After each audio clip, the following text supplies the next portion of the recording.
एक बार पार्वती जी ने शिवजी जी से पूछा, मृत्युलोक पृथ्वी पर मनुष्य इतने दुखी क्यों हैं? जगत जननी अपनी संतानों को निरंतर दुख और क्लेश में घिरा देखकर द्रवित थी। इस पर शंकर भगवान बोले, प्रिय, मनुष्य के दुख का सबसे बड़ा कारण उसकी परनिंदा करने की आदत है। प्रत्येक व्यक्ति दूसरे में कमियां ही कमियां देखता है। उसे सामने वाला व्यक्ति हर परिस्थिति में गलत ही लगता है। भगवत भजन के स्थान पर निंदा में ही लीन रहता है और अपने आप को महान और निष्पाप सिद्ध करने में लगा रहता है। इस बात को सुनकर पार्वती जी कुछ बोली तो नहीं, पर सहमत भी नहीं हुई। भोलेनाथ उनकी शंका को समझ गए।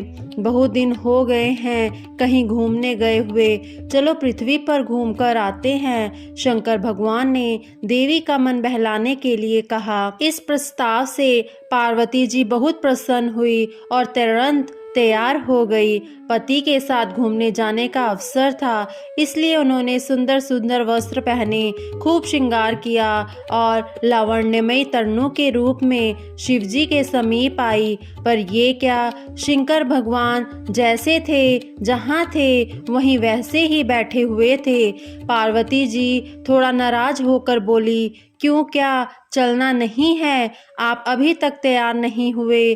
भगवान शंकर पत्नी का मनमोहक रूप देखकर प्रसन्नता से उन्हें निहारते हुए बोले, मैं तो आज एक वृद्ध के रूप में पृथ्वी पर घूमने जाऊंगा। ये बात पार्वती जी को पसंद तो नहीं आई, पर पति के साथ घूमने जाने के उत्साह में उन्होंने कोई बहस भी नहीं की और शिवजी की सवारी नंदी बैल को चलने का आदेश दे दिया। शिव पार्वती और नंदी पृथ्वी पर एक वृद्ध पुरुष, तरनु सुंदर स्त्री और बैल की सवारी के रूप में विचरण करने लगे।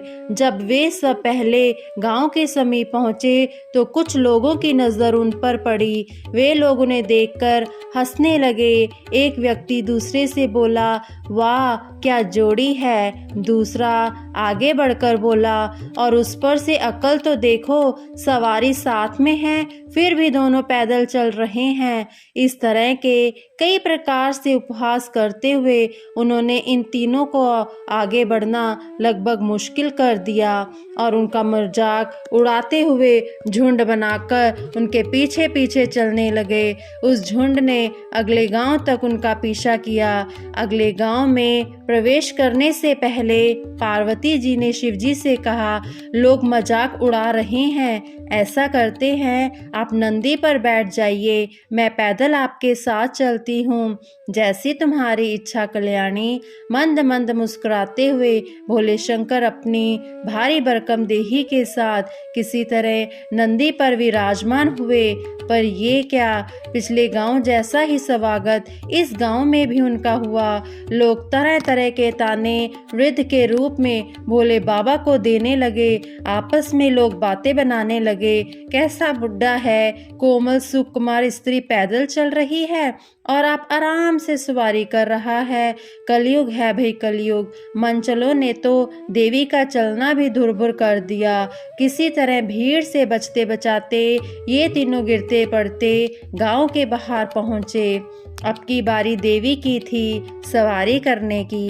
पार्वती जी तरुणा स्त्री के रूप में बैल पर जा बैठी और वृद्ध पति के रूप में भोले बाबा साथ साथ चलने लगे। अगले गांव के कुएं पर स्त्रियां पानी भर रही थी। उन्होंने जब इस विचित्र जोड़ी को देखा तो तरह तरह के मुंह बनाकर इनकी तरफ इशारे करते हुए हंसने लगी, तरह तरह के उल्हाने देने लगी। तरुण स्त्री की ओर उंगली करते हुए एक ने कहा, अरे तुझे लाज नहीं आती? बूढ़ा पति पैदल चल रहा है और तू रानी बनी सवारी कर रही है। दूसरी ने बात आगे बढ़ाते हुए कहा, आजकल की बहू बेटियों तो सारी लाज शर्म ही भूल गई हैं। तीसरी ने अपने जमाने के गुणगान अल्पाने शुरू कर दिए। इन सब की बकबक झकझक की परवाह न करते हुए ये तीनों आगे बढ़ते रहे। माँ अपनी संतानों के व्यवहार से बहुत लज्जित महसूस कर रही थी, पर अब भी अपनी हार मानने को तैयार नहीं थी।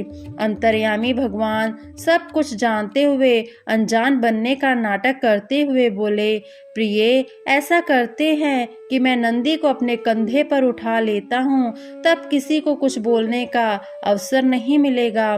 पार्वती जी कुछ जवाब देती इससे पहले ही शिवजी ने नंदी को अपने कंधों पर उठा लिया और चलने लगे। संतानों के व्यवहार से पहले से ही दुखी देवी पति के कष्ट से और भी अधिक लज्जित महसूस करने लगी। लेकिन ये क्या, वे अगले गांव के पास से गुजरे तो उस गांव के वासियों ने तो जैसे सारी मर्यादाएं ही तोड़ दी। लोग अनाप शनाप बोलने लगे, उछल कूद मचाते हुए उन्हें परेशान करने लगे।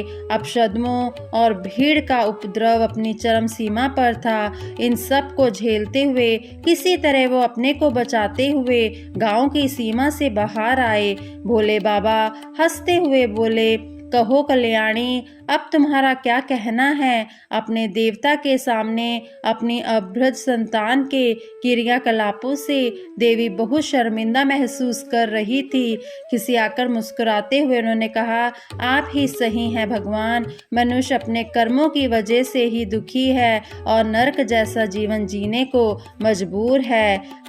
अब कभी भी किसी का उपहास उड़ाना और परनिंदा करने से पहले 100 बार सोचो।